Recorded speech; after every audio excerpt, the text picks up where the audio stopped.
શીતળામાની વાર્તા। એક ગામમાં એક ડોસી તેના બે દીકરા સાથે રહેતી હતી। મોટી વહુ બહુ જબરી હતી, તે ઈર્ષ્યાખોર અને ઝઘડાખોર હતી। નાની વહુ બહુ જ ભોળી હતી।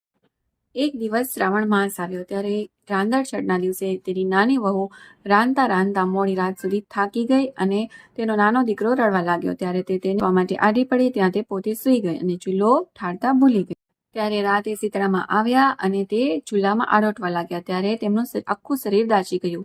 તો તે નાની વહુને શ્રાપ આપે છે કે જેવું મારું શરીર બળ્યું તેવું તારું પેટ બળશે। નાની વહુ સવારે ઘોડિયામાં જુએ છે તો તેનો નાનો દીકરો બળીને ભડથું થઈ ગયું હતું। એને સમજાઈ ગયું કે તેને શીતળામાનું શાપ લાગ્યું છે। તે તેની સાસુમા પાસે ગઈ અને રડવા લાગી। સાસુ એને આશ્વાસન આપતા કહે છે કે તું શીતળામા પાસે જા, તે જરૂર તારા પર કૃપા કરશે। નાની વહુ દીકરાને લઈને ચાલી શીતળામાને શોધવા। તેને રસ્તામાં તે બે તલાવડીઓ મળે, પાણીથી છલોછલ, પણ છતાંય તેનું પાણી કોઈ પીતું નથી અને જે પીવે છે તે મોતને શરણ પામે છે। તલાવડીઓ પૂછે છે કે બહેન ક્યાં જાય છે? ત્યારે નાની વહુ બધી વાત કરે છે અને કહે છે કે હું શીતળામા પાસે શ્રાપનું નિવારણ કરવા જાઉં છું। ત્યારે તલાવડીઓ કહે છે કે બહેન, અમારું કામ પણ કરતી આવજે, અમારા પાપનું નિવારણ પણ પૂછતી આવજે।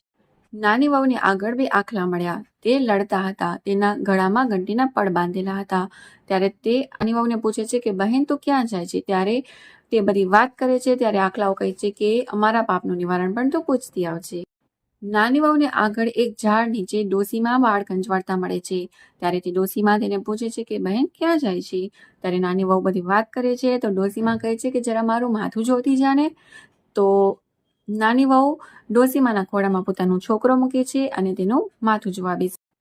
ડોસીમાનું માથું ઠરે છે અને તે આશીર્વાદ આપે છે કે જેવું મારું માથું ઠર્યું એવું તારું પેટ ઠરજો।